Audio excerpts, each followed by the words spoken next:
Buenos días, buenas tardes.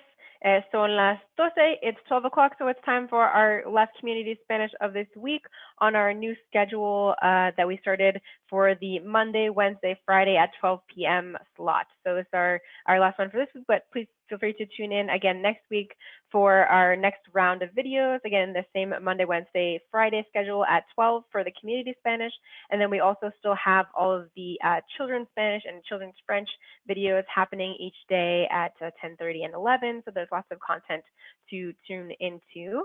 I'll also just remind everyone to please like and share the videos. Let us know what you want to learn. You can either do that by making a comment on a video or sending us a message to our Facebook page, or you can also visit, we have now a Facebook Live page on our website, rolalanguages.com, where you can check out all the videos are linked there. And also we have some extra worksheets that we're providing to help you practice with some of the different concepts that we're learning. And also we have our virtual suggestion box there, so you can let us know if there are any topics that you want us to cover. So please feel free to go there.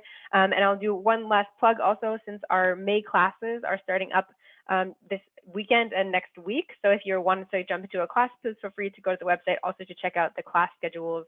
We've got all the different options up there, the schedules, the prices, anything. So so please feel free to check that out, or also get in contact with me, Erica at rolalanguages.com, if you have any questions about a class, or maybe you need some help with your level or anything like that. I'm happy to help. So please feel free to reach out there.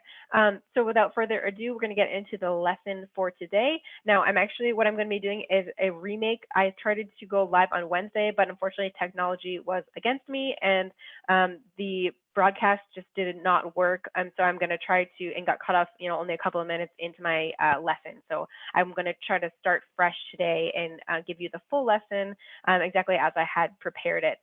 So you can get all of the information. And then also, of course, we're going to practice together. So the topic of today is we're going to talk about palabras negativas, or negative words in Spanish.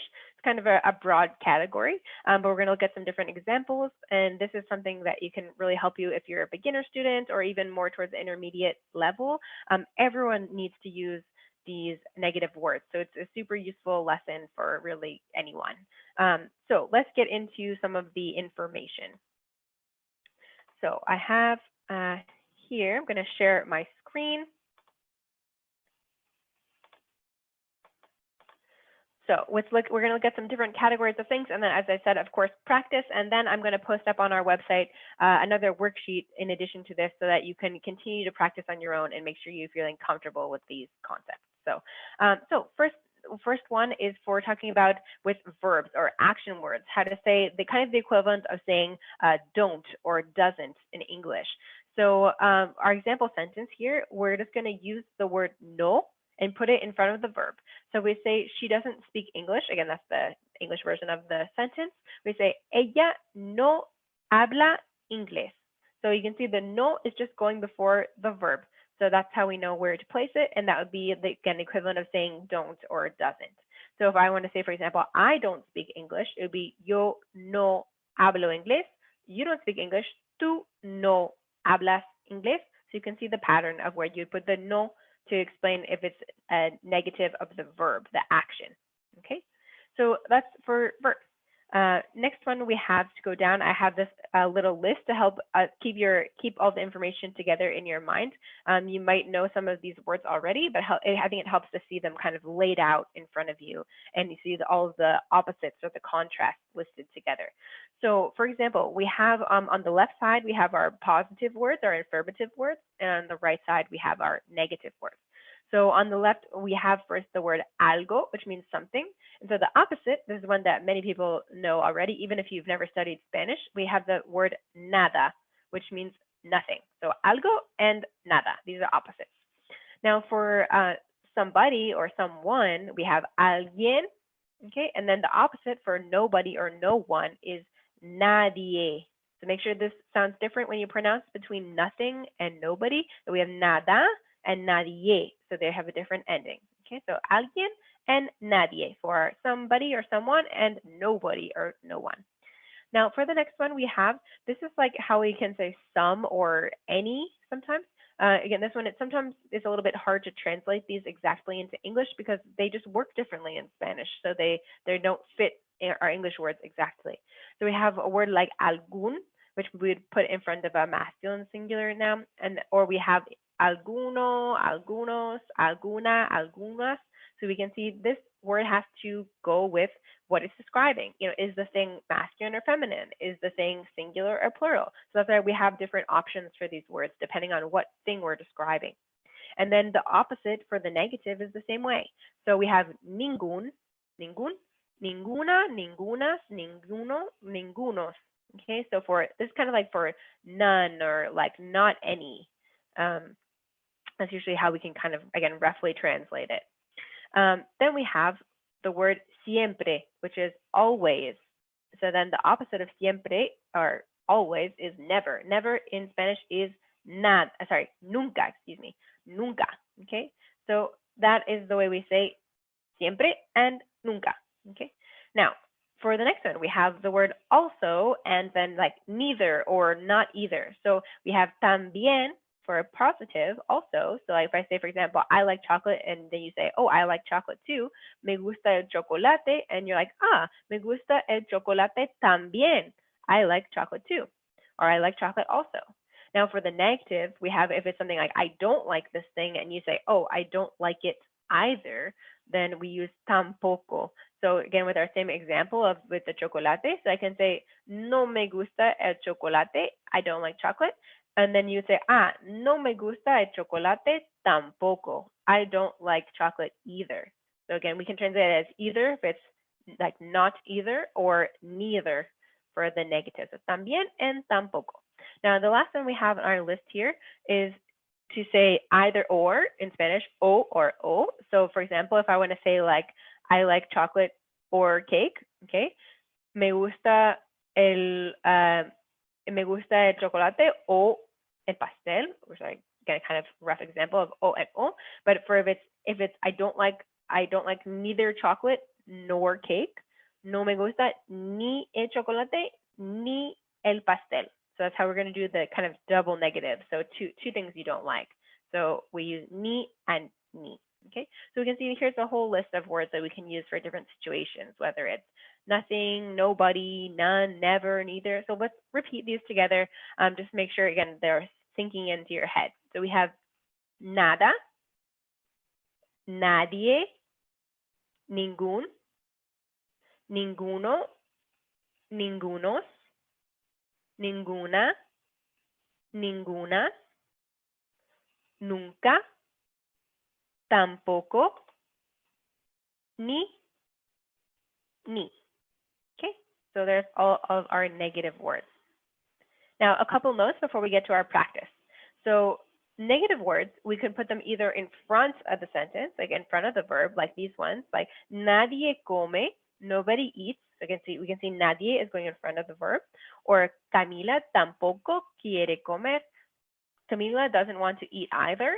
That's how we say it in English, but in Spanish, you can see we have put the word tampoco, this negative word, has gone before quiere, the verb. So that's one way we can say things in Spanish, is to put these negative words before the verb. Now, there also is the option to put it after the verb too. So for example, if we say no habla nadie, again, we translate this in English as nobody speaks, but literally we're saying doesn't speak no one. Okay, or Camila no come nunca. Camila doesn't, again, we would say in English, Camila never eats, but in Spanish, Camila doesn't eat never. Okay, so what you can see from these sentences is that we have a kind of a different way that we're going to express something in Spanish than in English. In English, we can only use one negative word in a sentence. So when we say nobody, that's the negative word. So nobody speaks. Okay, not nobody doesn't speak. And then with Camila never eats, never is our one negative word.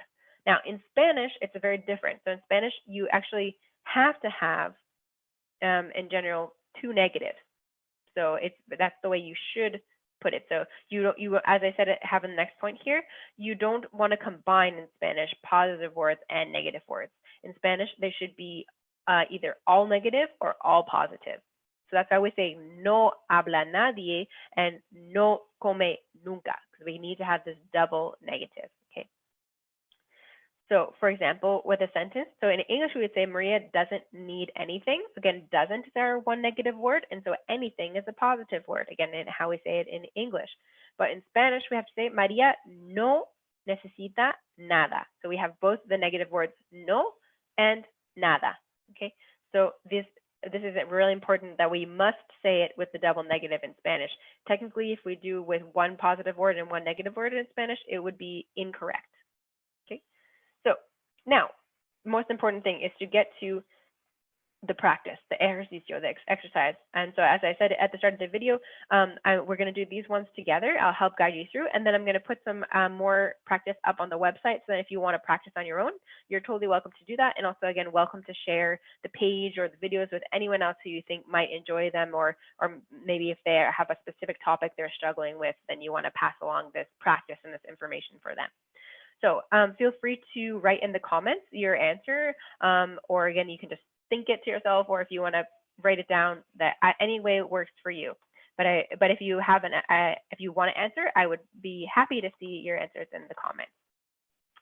Okay, so we have for número uno, we have hablas demasiado raro, no comprendo, and then we have to choose nada, nadie, or ningún.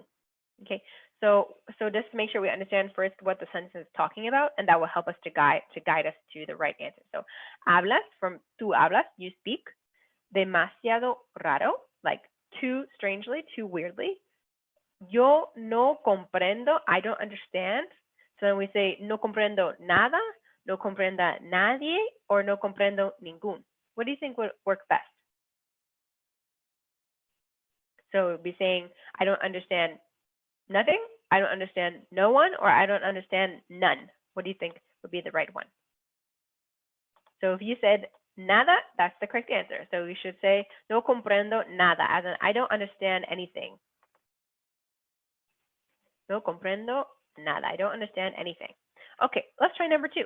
Número dos, no hay blank, so either nadie, ningún, or nunca, or tampoco en la fiesta. So remember, no hay means like there is not, and then en la fiesta means at the party. So we would say there is not nadie, ningún, nunca, or tampoco. What do you think? What makes most sense? There is no one, there is none, there is never, or there is neither in the party, at the party. This one would be nadie. There's no one. Again, as in literally in Spanish, there is not no one. So it's in English, there isn't anyone, there's no one in the party. So no hay nadie en la fiesta. Okay, número tres. ¿Qué piensas de esa camisa? No me gusta nada, no me gusta nadie, no me gusta ningún. So, ¿qué piensas de esa camisa? What do you think about this shirt? No me gusta. What do you think makes the most sense? This one is just like número uno, it's going to be no me gusta nada. It's like I don't like it at all. I don't like literally I don't like nothing, but we're trying to say like about referring to the shirt. I don't like it at all. No me gusta nada, para nada. Okay. Número cuatro. So this one is at the start of the sentence, either nada or nadie or ningún or nunca tiene ganas de ir al trabajo. So this expression, tener ganas de hacer, it means like to feel like or to want to do something. So in this case, we're saying blank feels like or wants to go to work. So what do you think would be best in the blank? Nada, nadie, ningún, o nunca. This one's going to be nadie, no one. Like no one wants to go to work. Maybe it's true. So this one we should say nadie. Nadie tiene ganas de ir al trabajo. No one wants to or feels like going to work. Okay, last one we're going to do together. And then, as I said, feel free to go to the website after to check out another worksheet that's a little bit more practice with these words. So, so that it doesn't have to end here. So we have no quiero ir a la fiesta. I don't want to go to the party. No quiero ir a la fiesta. Yo, nada. Nadie, ningún, tampoco quiero ir a la fiesta. So what do you think? What's going to fit best? So if yo and then the blank and then quiero ir a la fiesta, quiero ir a la fiesta, I want to go to the party. Okay. So this person says at the start, no quiero ir a la fiesta. I don't want to go to the party. So what do you think fits best in the blank here? Nada, nadie, ningún, or tampoco. This one is going to be tampoco, because they're saying, I don't want to go to the party, and you're saying, I don't want to go either. So we have, again, they had a negative, and you're saying it's also negative. So we should use tampoco. And from our practice, we saw we can put this either in front of the verb, or we can put it after if we want. So we can say, yo tampoco quiero ir a la fiesta, or yo no quiero ir tampoco. So if we're going to switch the form, we need to add the no. But so there's a couple of options, but both of them will use tampoco to say, like, I don't want to go either. Again, you don't want to go, and I don't want to go either. So that's why we're using tampoco. Okay. So we're going to cut it off there for our lesson together today. But again, please feel free to do more practice by either rewatching the video, redoing this exercise, go to the exercise on the website I'm going to upload, or feel free to explore. Of course, there are many resources for learning Spanish online, so there's a kind of infinite amount of practice. But please like, comment, and share on the video. And again, let us know what topics you want to learn about, and I'm happy to answer the requests. I will be back on Monday at 12 for the next Community Spanish. And in the meantime, again, please feel free to tune in to our Children's Spanish and Children's French, which are at 10:30 and 11 every weekday, whereas my Community Spanish will be Monday, Wednesday, Friday. So buen fin de semana. Have a good weekend, and everyone take care. Hasta el lunes. See you Monday.